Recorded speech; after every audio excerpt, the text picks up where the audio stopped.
petite visite chez AudioVector, ça fait longtemps qu'on en a parlé et c'est vraiment une marque qui me tient à cœur. J'avais vraiment envie d'emmener toute une équipe pour visiter et à votre tour vous transmettre le petit passage de témoin pour vous faire à votre tour découvrir et aimer la marque. Bienvenue à Copenhague. Le Twitter R Motion, c'est un des éléments phares d'AudioVector. Le premier AMT est créé en 1967 par ESS aux États-Unis. Et c'est à partir de 1999 que l'on voit apparaître les premiers Twitter R Motion chez AudioVector. Voici ici un éclaté de l'AMT actuel. C'est celui que l'on retrouve sur toute la série R. Que ce soit pour la série QR ou pour la série R, sur laquelle on soude ici un haut-parleur de grave, nous avons pu constater le soin du détail qu'apportent ces mains danoises pour chacune des étapes de la construction.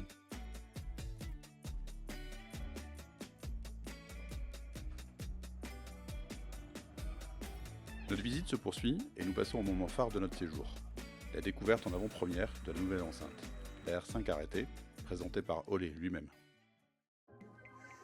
It's a totally new speaker. It's between the R3 and the R6, and I think you will find that this is an R3 on steroids. It's bigger, it's better, but it's still the same sonic signature, the same AudioVector sound of being open, fast and detailed. And we're using, very good components. These drivers come from the R10, and these are new drivers which we made in a special way. We called it the concept accelerated force concept, because we were successful in actually developing a new magnet system where you have a lot of control as long as the membrane is moving, but when it's at standstill, it's not. It's easier for it to move, so you get the startup much easier, which means you get a broader dynamic range, and you also get more detail. So, and this has been a dream of mine for some years now, to actually get the acceleration for the first, let's say, 0.7 millimeters or so, fast enough, and then the magnet takes over and controls for the rest of the time. So this is new. It also has this concertina surround, and a concertina surround actually gives you more detail than with a normal roll surround. And this is the first speaker to use some of the technology from the R10. But yeah, you can say it's a small R10, but then again, it doesn't have the drivers on the back. It just have two drivers like the R3 plus one more for the bass, and or to help the bass, because they all help. So I'll just play you a song without freedom and a song with freedom, so you can hear what it does. Freedom is taking out energy from the baskets of the drivers, because when the drivers are moving, energy is induced into the baskets, and when the drivers wants to move again, the energy in the basket actually restricts the movement a little bit. So we drain away this restriction down through a small crossover, and we via a cable into the wall socket. Only the ground is connected, of course. We've done that for some years, and in this one we have a generation 2 of the Freedom grounding.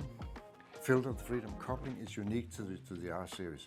So when your customer is asking for a good speaker, you could say, yes, we have this and this and this, but this one has Freedom, for example. And we also have an AMT, and I'm very proud of the AMT performance, so I'll just show you an example of that.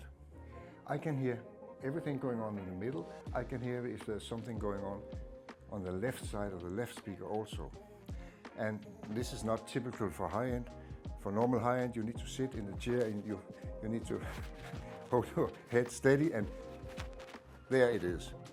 This is meant for music lovers who may not sit in the middle, who may go into their kitchen and can still hear the sound, who may play with their dog or their children on the floor, everywhere in the room.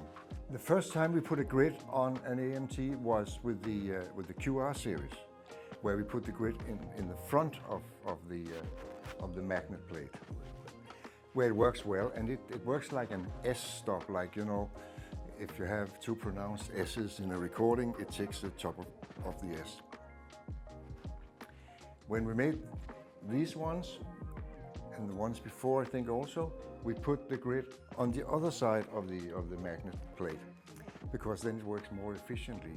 And suddenly it also works like an integrator, which integrates the sound from the mid-range and treble together. I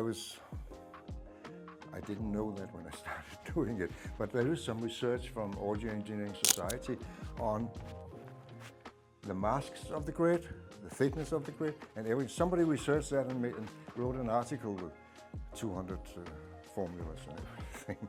So, but it works, and this is why we do it. AudioVector, c'est avant tout une histoire d'hommes, une histoire familiale autour de Ole et Mads, son fils. Ils ont cette passion commune qu'est la musique. La seconde génération conserve cette envie d'aller encore et toujours plus loin. Et à l'heure où certaines marques se regroupent ou se font absorber dans de grands groupes financiers, AudioVector affiche avec fierté son indépendance, sa croissance et sa réussite. De toute évidence, la nouvelle AR5 Arreté que nous avons plaisir de découvrir en avant-première marquera l'histoire de la marque. En tout cas, nous avons vraiment hâte de vous la faire découvrir.